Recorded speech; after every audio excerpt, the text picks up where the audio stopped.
So will we now see a step forward being taken in the desperate need to make our election financing more transparent? Has SBI been caught on the wrong foot? Joining me now, Trilochan Shastri, Chairman, Association for Democratic Reforms. They've been one of the petitioners in the court. Subhash Chandra Garg is once again back with us, former Finance Secretary. Gopal Shankar Narayan is one of the country's leading advocates, senior advocate, Supreme Court. Let me come to you, Mr. Garg. I recall a week ago you were on this show with me and you said, look, SBI just needs 24 hours to provide all these details. Today the SBI said, look, matching details between who's given, who's purchased these bonds and who's encashed them will take us 3 months. The court said at least provide the basic details. Are you satisfied with what you saw today in the court? Has the SBI, according to you, been caught out? See, the Supreme Court had asked precisely what the details they have been directed again today to provide earlier on 15th of February. The court never asked the SBI to provide the details of matching which electoral bond was bought by whom and was given to which political party. That and therefore today's judgment is a reiteration of exactly what was directed on 15th of February.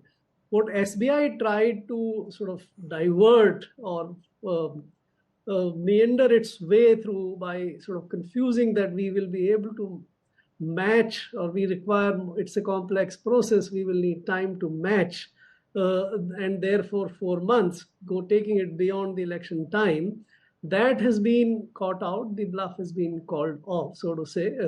You're saying SBI's bluff has been called out. Those are important words. A former finance secretary is saying India's leading banks' bluff has been called out. But Trilochan Shastri, the fact is the court has also made it very clear SBI does not need to provide matching details. They don't need to match the purchaser of the bond, corporate or individual, with the political party. So in that sense, even if you get the details by Friday this week and they are put out on the ECI website, how will that further the need to know the quid pro quos taking place in our politics?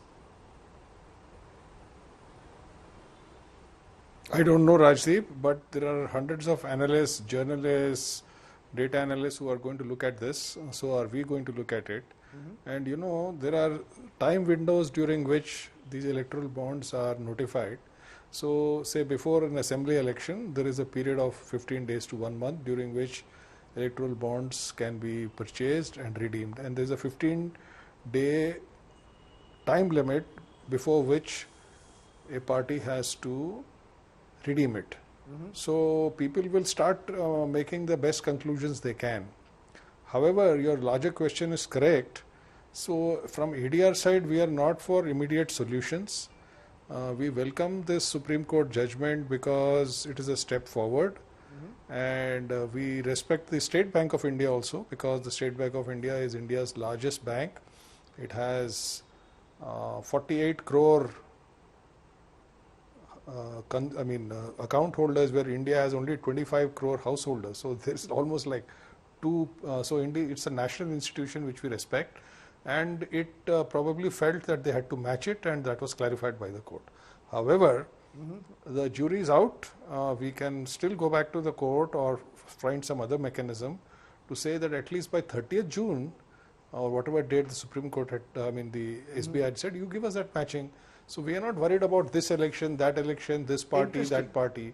We are interested in the overall improvement of democracy, and we see that this is definitely happening. So this and we have a lot of patience, so we are willing to wait for.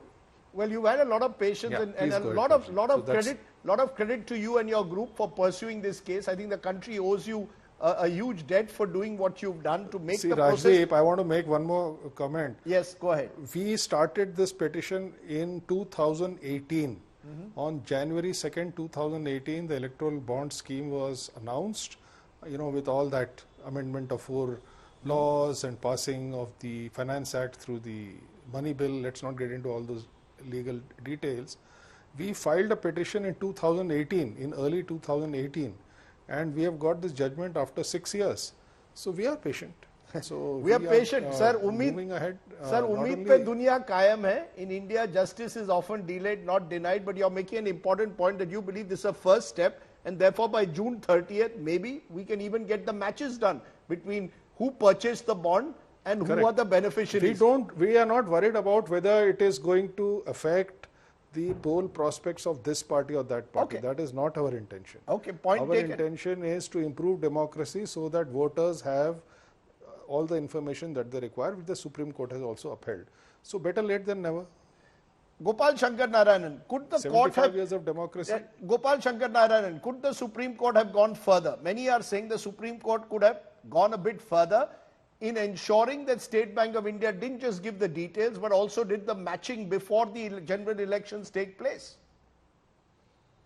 Yeah, Rajdeep, I think the Supreme Court could have gone further, not only with today's order, but even with its main judgment. The normal process when you strike down something and hold it as illegal is to reverse the illegality. So I believe the main judgment by which the Constitution Bench struck down the electoral bond scheme stopped short of directing a refund of all the amounts that were received through this illegal process. It should have gone further and gone that far. But as far as today's order is concerned, I think I'm in agreement with the fact that the court could have gone further to give a deadline by which this matching apparently of the data was done and released. The operative part of today's order effectively just redraws the timelines, gives a couple of days more for both the SBI, that's they have time till tomorrow, and the ECI to put up the details on the website.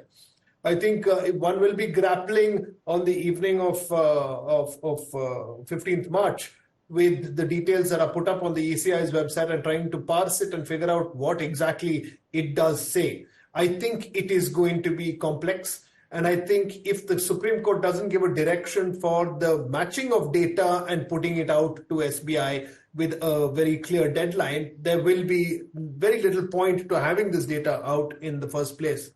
Having said that, in today's hearing, in fact, a specific question was put to SBI when they were arguing this application by Justice Gawai, saying that, look, what are the steps that you took from 15th February till today when you woke up and suddenly came with an application? At least you would have looked at some of those 22,000 bonds by now, to which there was no satisfactory response. I'm presuming they would have got at least 10, 15, 20 of those data in separate silos, as Mr.